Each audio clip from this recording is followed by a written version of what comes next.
Hi guys, நம்ம memory வச்சுங்க attack and டைட்டனில் season 3ல episode 22 தான் பார்க்க போகிறோம். இந்த சீசனோட லாஸ்ட் எபிசோட் தாங்க பார்க்க போகிறோம். வாங்க வீடியோக்குள்ள போயிடலாம். இந்த உலகம் தான் நம்மளுடைய எதிரி. இந்த விவரங்கள் எல்லாம் இந்த ரூம்குள்ளேயே தான் இருக்கணும்.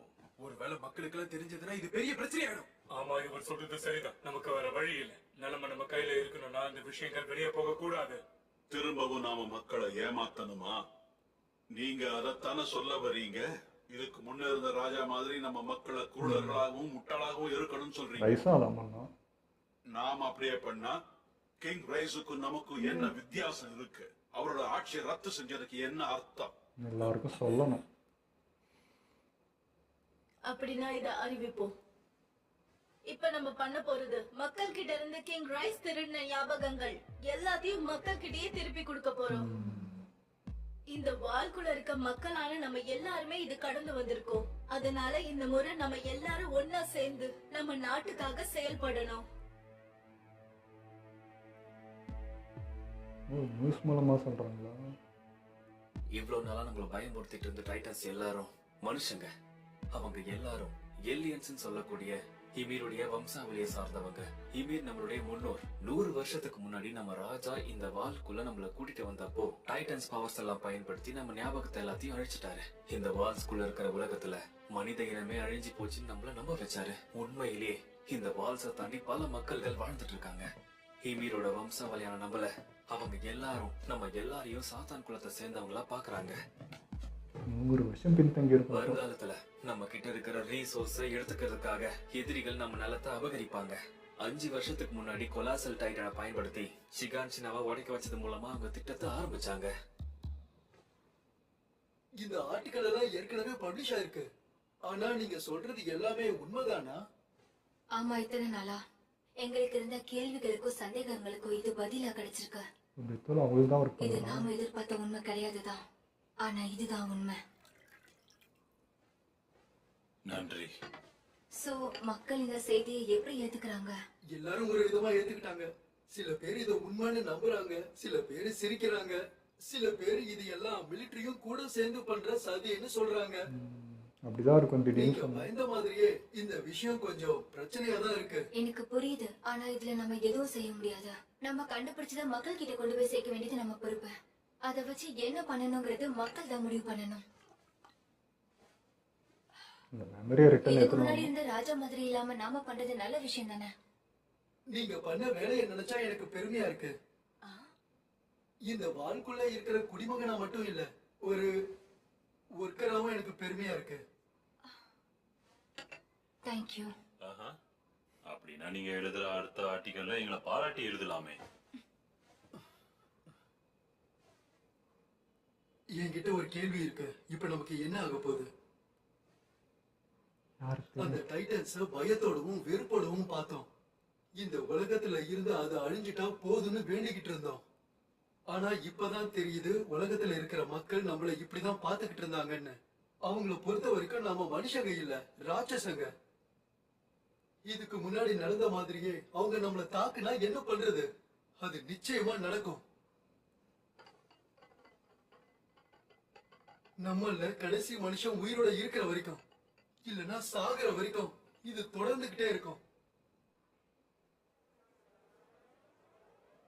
அவங்கெல்லாம் மிருகம் சொல்லிட்டு இப்போ அவங்க தான் மிருகத்தனமா நடந்துக்கிறாங்க. யாருப்பா அது? வால்ஸோட தைரியமான ஹீரோஸா? நீ என்னங்க? நீங்க எல்லாரும் மெடல் வாங்குனத பாத்துட்டு போலான்னு வந்தேன். அப்படியா? மார்லோ கடைசி வரைக்கும் ரொம்ப தைரியமா இருந்தான். எனக்கு தெரியும். நான் சொல்றது சரிதானே ஃப்ராக்? அவகிட்ட சொல்லு. கண்டிப்பா. மார்லோ ஃபியூடல்பர்க் வந்து என்ன மாதிரியே அர்ஜென்ட் ரெக்குவயர்மெண்டா தான் சேர்ந்தா. ஆனா அவன் தைரியமாவும் நல்ல லீடராகவும் இருந்தான். அவன் இருந்த நிலைமையில எதுவும் பண்ண முடியல. நாங்க எல்லாருமே சாக போறோம்ன்ற பயத்துல இருந்தோம். நாங்கெல்லாம் தோன்ற பயத்தினால சண்டை போடாம நின்னுக்கிட்டு இருந்தோம். அப்பதான் அவன் வந்தான். எங்க எல்லாருக்கும் தைரியத்தை கொடுத்தான். அப்படியா? அவரு ரொம்ப நல்லவர். எனக்கு தெரியும். அதனாலதான் அதனாலதான் அவன் எப்பயுமே என் பேச்சு கேட்டதில்ல போல. ஆனா கடைசியில இங்க வந்திருக்கவே கூடாதுன்னு அவர் நினைச்சிருப்பாருன்னு எனக்கு தெரியும்.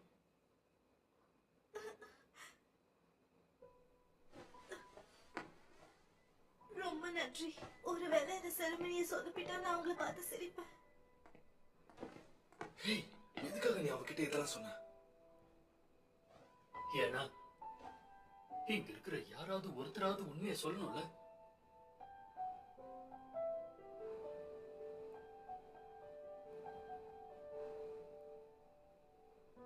இங்க பாரு, நீ என்ன பண்ண நான் கேள்விப்பட்டேன். எர்வின் திரும்ப உயிரோட வரணுங்கிறதுக்காக நீ போராடி இருக்கன்னு எனக்கு தெரியும். சரியா சொன்ன. இந்நேரம் நீ செத்து இருக்கணும். எர்வின் தான் உன்னோட இடத்துல இருந்திருப்பாரு. இப்படி யோசிக்கிறது நான் மட்டும் இல்ல, இங்க இருக்கிற எல்லாரும் தான். அந்த ரிப்போர்ட்டை படிச்சா எல்லாருக்கும் அந்த மாதிரி தான் தோணும். எதுக்காக அன்னைக்கு எர்வினை காப்பாத்தல? இது லிவையோட முடிவு. எர்வின் முடிவும் அதுதான். இவ்ளோ பேசுறல, உனக்கு ஆர்மினை பத்தி என்ன தெரியும்? இல்ல கேக்குறேன், உனக்கு ஒண்ணுமே தெரியாது. ஆமா சரிதான். நான் ஒண்ணும் அவரோட சைல்ட்ஹுட் ஃப்ரெண்டு கிடையாது. சொல்ல போனா நான் அவரோட ஃப்ரெண்டே கிடையாது. ஆனா அவர் இங்க இருக்கிறதுக்கு தகுதியானவர்னு மட்டும் எனக்கு நல்லா தெரியும். ஏன்னா நீங்க 2 பேரும் எமோஷன் ஆனீங்க. அதனால கேப்டன் லீவாய் அப்படி பண்ணாரு. நீங்க எதை பத்தியும் யோசிக்கவே இல்ல. அந்த சிரஞ்ச் உங்களது நினைச்சு நீங்க அதை வேஸ்ட் பண்ணிட்டீங்க. ஆக மொத்தம் சாவதான் எல்லாரையும் விட போறாங்க. நீ முக்கியம். உன் ஃப்ரெண்ட்ஸ் நினைச்சதால மட்டும் தான் நீ உயிரோட இருக்க. லிவை என்ன யோசிக்காம பண்ணிருப்பான். அவ்வளவு வீக்கா இதோட நீ நிறுத்திக்கணும்னு நினைக்கிறேன். எரின், நீ எப்பவும் உனக்குள்ள நீ என்ன பண்ணாலும் அது சரின்னு நினைச்சுக்கிட்டு இருக்க. அதனாலதான் நீ தோல்வியை ஒத்துக்க மாட்ட. எப்படி சின்ன பசங்க யார் பேச்சையும் கேட்க மாட்டாங்களோ அப்படிதான் நீயும் பண்ற. அதனால நம்மளமா யோசிக்கலாம். எர்வின் இருந்தா படம் இருக்காது இல்ல. எதுவும் பேசாம அவனை விட்டு. ஆனா அவன் எமோஷனும் புரியுது. நீங்க மட்டும் தான் அவ வயசுக்கு ஏத்த மாதிரி அன்னைக்கு நடந்துக்கிட்டா. கடைசியில அவளும் அன்னைக்கு முடிவை விட்டு கொடுத்துட்டா. அதை ஏன்டா சொல்றேன்? போதும், உங்க 2 பேருக்கு என்னதான் பிரச்சனை? ஹேய் ஃப்ளாக், இறந்து பண்ண காம்ராட்ஸோட இறுதி சடங்குல இந்த மாதிரி எல்லாம் பண்ணாத. நடந்தது நடந்துருச்சு. இனிமே அதை பத்தி பேசி ஒண்ணும் ஆக போறது இல்ல. அது உங்களுக்கு. நீங்க எப்பவும் உங்க சுப்பீரியர்ஸை எதிர்த்திருக்க மாட்டீங்க. ஆனா நீ ஏரினியும் மிகாசாவையும் நிறுத்த முயற்சி பண்ணல. நீ எதுவுமே பண்ணாம வேடிக்கை பார்த்துட்டு இருந்த. மெடல்ஸா எதுக்காக? இந்த இறுதி சடங்கு யாருக்காக? இன்னொரு முறை ஸ்கவுட்ஸுக்கு ஆட்கள் எடுக்கும் போது அவங்க கிட்ட உண்மையை சொல்றது நல்லது. இல்லன்னா ஸ்கவுட்ஸ்ல என்ன மாதிரி கோழைங்க மட்டும்தான் இருப்பாங்க. இப்ப நம்ம எர்வினை இழந்ததுக்கு அப்புறம் நம்ம இப்ப என்ன பண்ண போறோம்? எனக்கு தெரியும் டைட்டன்ஸால நமக்கு ஆபத்து. நம்ம வாழ்க்கையை நம்மளால காப்பாத்திக்க முடியும்னு எனக்கு தெரியும். ஆனா இந்த மாதிரி ஆட்கள் சாகிறதுக்கும் அர்த்தம் இருக்கணும். எர்வின் இல்லாம ஸ்கவுட்ஸால எதுவும் பண்ண முடியாது. இந்த ஒரு விஷயம்தான். ஃப்ளாக் சொல்றதுதான் சரி. கமாண்டர் எர்வின் தான் உயிரோட இருந்திருக்கணும். அவரால் தான் நிச்சயமா நிலைமைய மாத்த முடியும். என்னால முடியாது. நான் முயற்சி பண்ணலாம். அது எப்படி நீ இவ்வளவு உறுதியா சொல்ற? இவனோட லைன் வேற, அவரோட லைன் வேற. இந்த முடிவு சரியானு எனக்கு தெரியாது. அதனால இத சரின்னு நான் சொல்ல மாட்டேன். வருங்காலத்துல என்ன நடக்க போகுதுன்னு யாருக்குமே தெரியாது. நம்மள மாதிரி ஆளுங்க இந்த வால்ஸுக்கெல்லாம் பின்னாடி என்ன இருக்குன்னு ஒரு வாட்டி யோசிச்சிருக்குமா? பை சான்ஸ் நம்ம வால் மாதிரி அவ தாண்டி போனா அங்க என்னெல்லாம் இருக்கும்னு யோசி. கடல் இருக்கும். ஆமா அதேதான். நம்ம கடலை கண்டுபிடிப்போம். அது வழியா நம்மளுடைய கனவுகளை நம்ம கண்டுபிடிப்போம். நெருப்பு மாதிரி மின்ற தண்ணி, பனியால நிறைஞ்ச நிலங்கள், ஏன் மலைகள்னு சொல்லப்படுற பெரிய பெரிய பாறைகள். நம்ம இன்னும் எதையுமே பார்க்கலடா. இதெல்லாம் நம்ம பார்க்காமலே இருக்க இல்லன்றத பத்தி பேசிக்கிட்டு இருக்க போறோமா? வாளுடைய மறுபக்கத்துல நம்மளுடைய சுதந்திரம். முயற்சி பண்ணணும். பேசினதெல்லாம் போதும். டைம் ஆச்சு. வாங்க.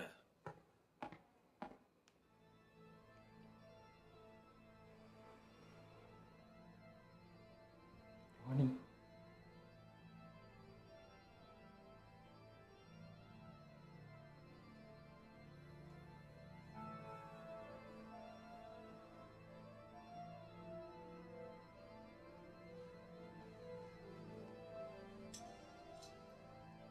அந்த பேஸ்மெண்ட்ல நாங்க என்ன கண்டுபிடிச்சோம்?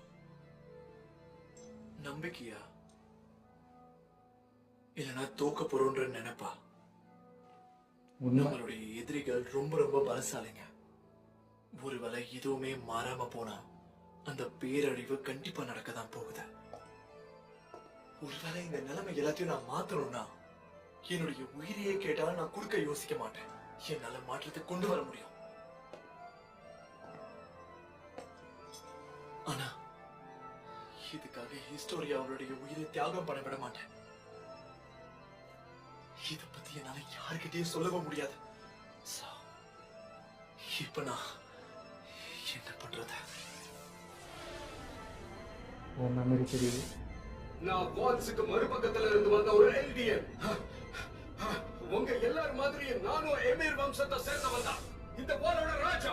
உங்களை கெஞ்சி கேட்டுக்கிறேன். வால் மரியாதை தாக்குற டைட்டன்ஸ் நீங்க அழிக்கணும். ப்ளீஸ் என் மனைவியும் குழந்தையும் சாகிறதுக்கு முன்னாடி அவங்களை காப்பாத்துங்க. அங்க டைட்டன்ஸ் மக்களை உயிரோட சாப்பிடுது.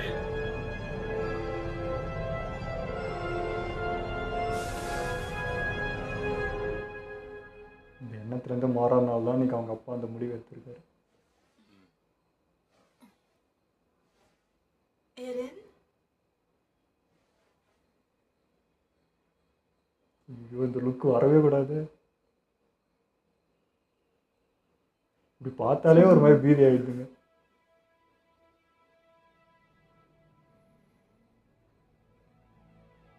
ஹாஞ்சி கண்டுபிடிச்ச இந்த மிஷினால அங்க வந்த எல்லா டைட்டன்ஸையும் அதை கொன்னுடுச்சு. இந்த இடம் முழுக்க பனிப்பொழிய ஆரம்பிச்சது.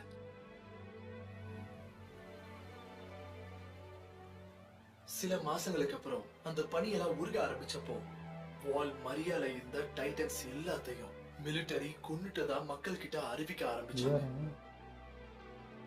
ட்ராஸ்ல இருந்த எலிவேட்டர்ஸ மக்கள் மறுபடியும் பயன்படுத்த ஆரம்பிச்சாங்க. மெயின் டோரை கட்டுறதுக்கான வேலையும் அடுத்தடுத்து நடந்துச்சு. பூக்கள் பூத்துச்சு. மக்களுடைய வாழ்க்கையும் பழையபடி திரும்பிச்சு. மரியாதை இருந்த அகதிகள் எல்லாரும் மக்கள் திரும்பவும் அவங்க இடத்துக்கே போக ஆரம்பிச்சாங்க. ட்ராஸ்ல நடந்த மனித குலத்தோட முதல் வெற்றிக்கு அப்புறம் மக்கள் அவங்களுடைய வீட்டுக்கு போக ஆரம்பிச்சாங்க.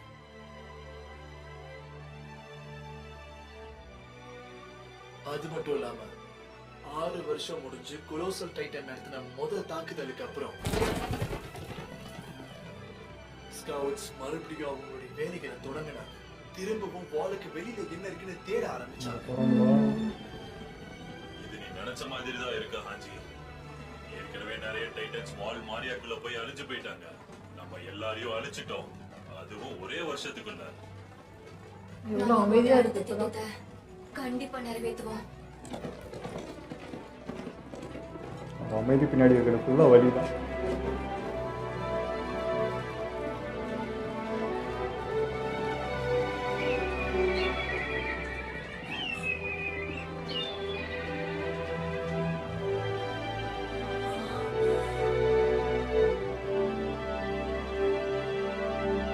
ரொம்ப தூரம் வராங்க போலயே. ரைட்டுண்ணா. டைட்டனா அப்படின்னா உன வந்திருக்கு போல இருக்கு. வாங்க போய் பாப்போம். அவங்க அனுப்புறது ஸ்டாப் பண்ணிட்டாங்க நினச்சேன். அது அங்க இருக்கு.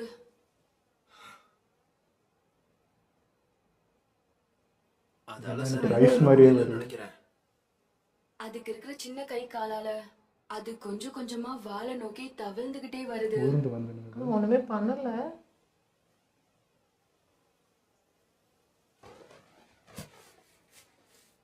ரைஸோட மினி வெர்ஷன் மாதிரி. திடீர்னு என்ன வந்துட போகுது. டேய் ஜாக்கிரதை. இது அந்த பாரடைஸ்ல இருந்து வந்திருக்கு. அப்படின்னா இதுவும் ஒரு ஹெல்டியன் தான். எல்லாரும் இல்லையா தான். வாங்க நம்ம நெருங்கிட்டோம்.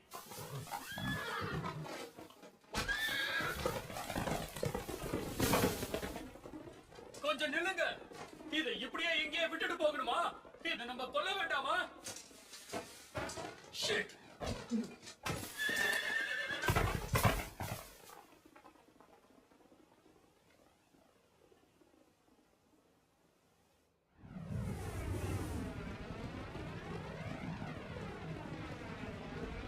வந்துருவாங்க போதே அந்த ஊருக்கு.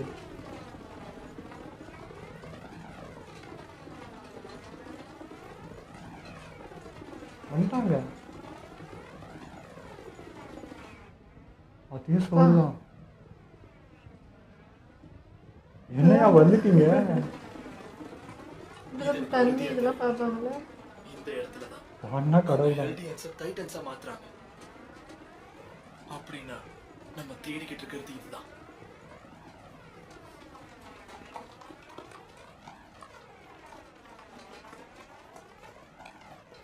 அந்த பக்கம் வால் போட்டு இந்த பக்கம் இடம் விட்டு வச்சுக்கிங்க.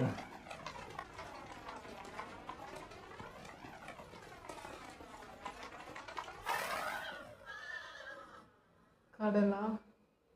தெரியலையே, எதை பார்த்து ஷாக் ஆகுறாங்க. ஆமா, கடலா? கடல் தான்.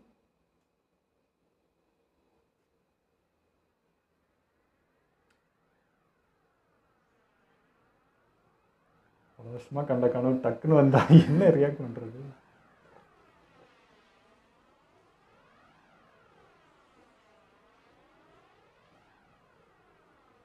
எரன் மடக்கிற சந்தோஷமும் இல்லை, ஆச்சரியமும் இல்லை.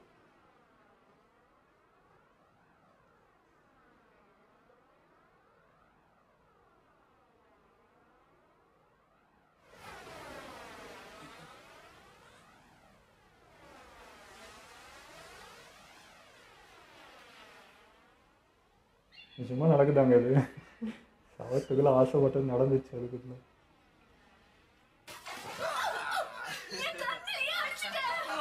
இது உப்பு கறக்குது. வாவ், அப்படின்னா இங்க இருக்கிறது எல்லாமே உப்பு தண்ணி தானா? இது என்னது? டேய் ஆஞ்சி, தெரியாத பொருளை தொடாத, விஷம் வாய்ந்ததா இருக்கலாம். ஆமா, இவ வேற சும்மா இருமே. பரவாயில்ல, அவங்கள அடுத்த டீச்சர் வரலாம் போகணும்.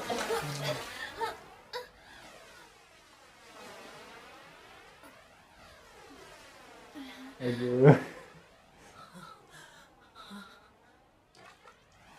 இது பாத்தீங்க எரன், நான் உன்கிட்ட சொன்ன மாதிரியே இல்ல. இது எவ்வளவு பெரிய கடல்னு பாரு. வியாபாரிங்க வாழ்க்கை முழுக்க கடல்லயே இருந்தா கூட கடல்ல இருக்கிற எல்லா உப்பையும் எடுக்க முடியாதா?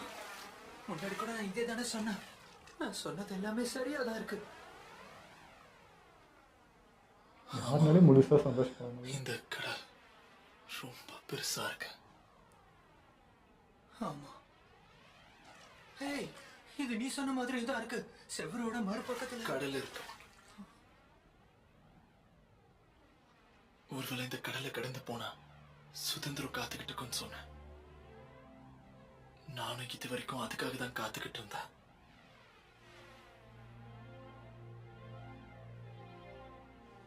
ஆனா நான் நினைச்சது தப்பு. இந்த கடலை தாண்டி போனா என்ன நமக்காக காத்துக்கிட்டு இருக்குன்னு தெரியும். நம்மளுடைய எதிரிங்க. இப்ப நான் பார்த்தது எல்லாமே எங்க அப்பாவோட நினைவுகள்ல இருந்த மாதிரி அப்படியே இருக்கு.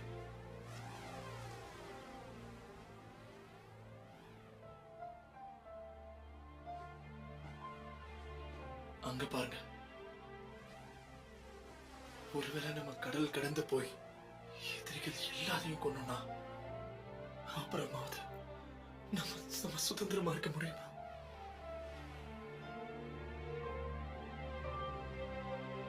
திரும்பவும் எனக்கு என்ன இருந்தாலும் ஞாபகம் இருக்கு.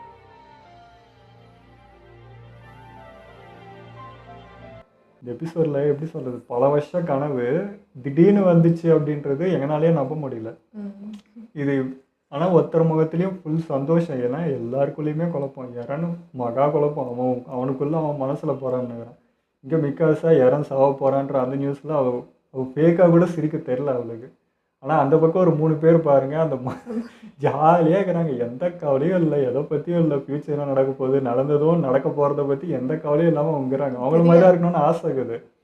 ஆனால் எண்டில் பார்த்தா நம்ம எரன் மாதிரி தான் இருப்போம். அவனை மாதிரி தான் முன்னாடி என்ன நடக்க போதோ பயந்துன்னா அந்த மூமெண்ட்டில் நம்ம என்ஜாய் பண்ண மாட்டோம். அவனை பார்க்கறதுக்கு என்ன மாதிரி தான் இருந்தது. இவனே எனக்கு அந்த அட்வைஸ் தான் பண்ணுவான். அடுத்து பார்த்துன்னு போடா, நீ அங்கேயே நின்னா அதை பற்றியே யோசிச்சு தான் அதை என்ஜாய் பண்ண முடியாது அப்படின்னு சொல்லிட்டு. அப்படி தான் எனக்குமே என்னை பார்க்குற மாதிரி இருந்தது. அந்த 3 பேர் பார்க்கறது இவனை பார்க்குற மாதிரி இருந்தது. அவனுக்கு எந்த கவலையும் இல்லை, அவன் பாட்டுக்கு அவன் வேலை இருப்பான். இப்போ நடக்கிறது நம்ம என்ஜாய் பண்ணிப்போம். இந்த மூமெண்ட் திரும்ப கிடைக்குமா, எவ்வளோ வருஷம் இதெல்லாம் நம்ம பார்த்துருப்போமான்னு அந்த எக்ஸைட்மெண்ட்டுக்குள்ளே டக்குன்னு போயிடுவாங்க. பட் நம்மளுக்கு அந்த குழப்பத்திலேயே இருக்கும். இல்லை, முன்ன வாழ்க்குள்ளே இருந்தப்போ டைட்டனை தாண்டிட்டா போதும், அந்த கடலை பார்த்துலான்னு ஒன்று இருந்துச்சு. பட் இப்போ இந்த கடலுக்கு பின்னாடி தான் இவ்வளோ மெமரிஸ், இவ்வளோ கஷ்டம் சோகம் இருக்குது. அதுக்கப்புறம் எனிமிலாம் இருக்காங்கன்னு அந்த ஒரு அது வரும்போது ஒரு மாதிரி இருக்குது. ஏன்னா அந்த ஏஜ் ஆக விவரம் தெரிய தான் நமக்கு எல்லா கஷ்டமும் வருது. அது வரைக்கும் நம்ம ஒரு ஹாப்பி ஜோனில் அப்படி தான் இருப்போம். இதுதான் இவ்வளோதான் இருப்போம். பட் அந்த ஏஜ் வர வர விஷயங்கள் தெரிய தெரிய நமக்குள்ளே ஒரு விஷயம் இறங்கும் போதும் நம்மளோட சிரிப்பு காணாமல் போயிடுது. எவ்வளோ விஷயம் மண்டைக்குள்ளே ஓடி நம்ம அப்படி டோட்டலாக மாறிடும். எனக்கு எப்போவுமே அந்த ஏஜ் ஆகுது, நம்ம கொஞ்சம் கொஞ்சமாக அப்படி போயிட்டே இருக்கோன்னு ஒரு பயம் வரும். எனக்கு எப்போவுமே அது இருக்கும். ஸோ இது பார்க்கும்போது எனக்கு அப்படி தான் ஃபீல் ஆச்சு. அதான் இப்போ இறன் சப்போஸ் பழையமாக இருந்திருந்தா இந்நேரம் எப்படி இருந்திருப்பான் இந்த இடத்துல.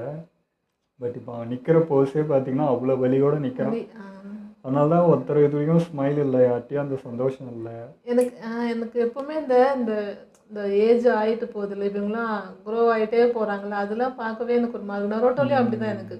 நரோட்டோ வளர வளர வளர எனக்கு ஒரு மாதிரி அது ஒரு மாதிரி வலியாக இருக்குது. யாராவது இப்படி அந்த ஏஜை கடந்து போகும்போது நம்ம அதை பார்க்கறதுக்கு ஒரு பெயின் இருக்குது. நம்ம அதை மிஸ் பண்ணுறோம். நம்ம இப்போ வாழ்ந்துட்டா அந்த சைல்டுஹுட்டை மிஸ் பண்ணுறோம் பாருங்க. அதே ஃபீல் தான் இந்த அனிமிலாம் பார்க்குறப்பையும் அதே ஃபீல் தான் கொடுக்குது.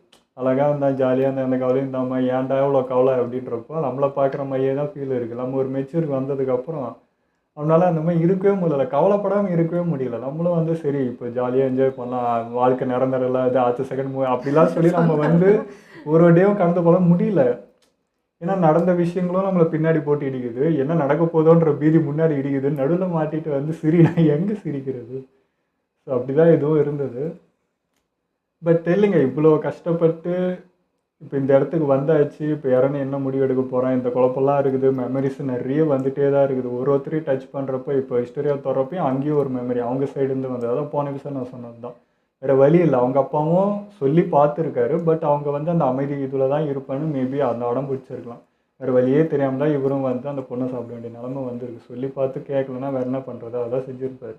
ஸோ இப்போ அந்த மெமரி இவனுக்குள்ளே இப்போ நிறைய அந்த டச் பண்ணுற அந்த மெமரிலாம் இப்போ இறனுக்கு மட்டும்தான் தெரியும், மிச்சம் யாருக்குமே தெரியாது. ஸோ இதுவும் அவன் தனியாக சுமந்துட்டு அவன் யோசிச்சுட்டு இருக்கான். ஸோ இதுக்கெல்லாம் வந்து என்ன விட தெரிய போகுது தெரியல. இப்போ இவங்க சொல்கிறான் இங்கே போயிட்டு இப்போ இவங்களை தாண்டிட்டா வந்து நிம்மதி கிடச்சிருமான்றது. பட் இங்கே இப்போ என்ன நிலவரனே தெரியல. எனக்கு மெர்லின் வந்து இத்தனை நாள் டைட்டனாக அந்த ஊசி போட்டு தண்டனைன்ற பேரில் அனுப்பிச்சிட்டு இருந்தாங்க. பட் இப்போ ஸ்டாப் ஆயிடுச்சு.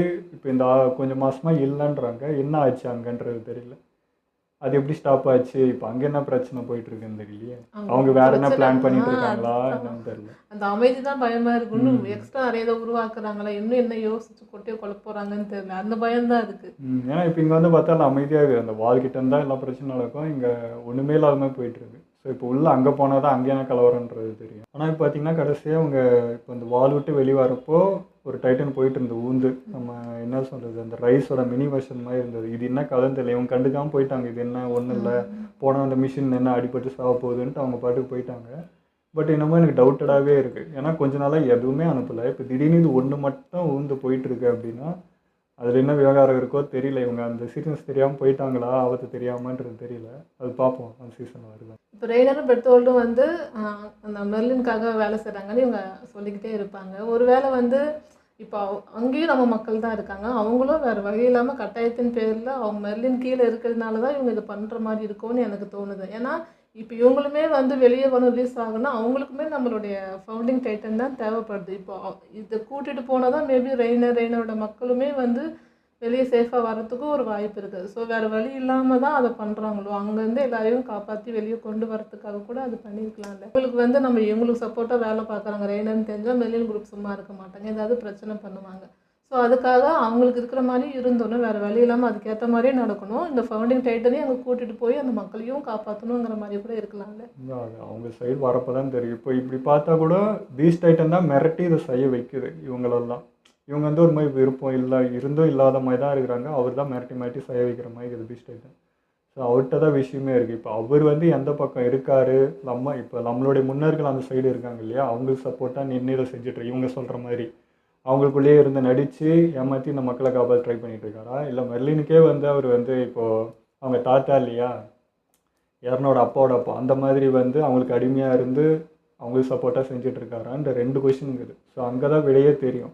இது நம்மளுக்காக செஞ்சிட்ருக்காங்களா இல்லை அவங்களுக்கு சப்போர்ட்டாக செஞ்சிட்ருக்காங்க. எனக்கு வந்து ஜீக் வந்து பீஸ்ட் டைட்டனாக இருக்குமோ அப்படிங்கிறது தோணுது. ஏன் தோணுதுன்னா இப்போ நம்ம எல்டியன் பீப்புளை தான் டைட்டனாக மாற்ற முடியும். மெர்லின் டைட்டன் மட்டும்தான் நம்ம டைட்டனையே மிரட்டுது, நீ இப்படி இருக்கணும் அப்படி இருக்கணும் இல்லைனா அடிக்குது, இதெல்லாம் பண்ணுது. அப்போது அப்படி யார் இருப்பான்னு பார்த்தா ஜீக் மட்டும்தான் நம்ம ஆள் தான். ஆனால் அவங்களுக்கு சப்போர்ட் அந்த ஒரே ஆள், மெர்லினுக்கு சப்போர்ட் அந்த ஆள்லாம் ஜீக் மட்டும்தான். ஸோ அப்போ வந்து எனக்கு அதுதான் ஜீக்காக இருக்குமோ அப்படின்னு தோணுது. அப்போ நம்ம எபிசோட் 20 பேசணுமே, அதுதான் அண்ணன் தம்பி சண்டை தான் அப்போ வரும். அப்படி தான் கணக்கு வருது.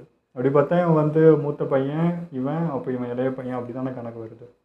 அதனால தான் பேச துடிக்கிறேன்னு நினைக்கிறேன். மேபி இந்த விஷயத்த சொல்லி இறந்து வந்து தான் பக்கம் இழுக்கணுன்றதுக்கு தான் பேச வந்தான்னு நினைக்கிறேன். அதுதான் அதுக்குள்ளே நம்ம லிவை இருக்காரு, அவர் வந்து பார்த்துட்டு பயந்து ஓடினது அன்னைக்கு.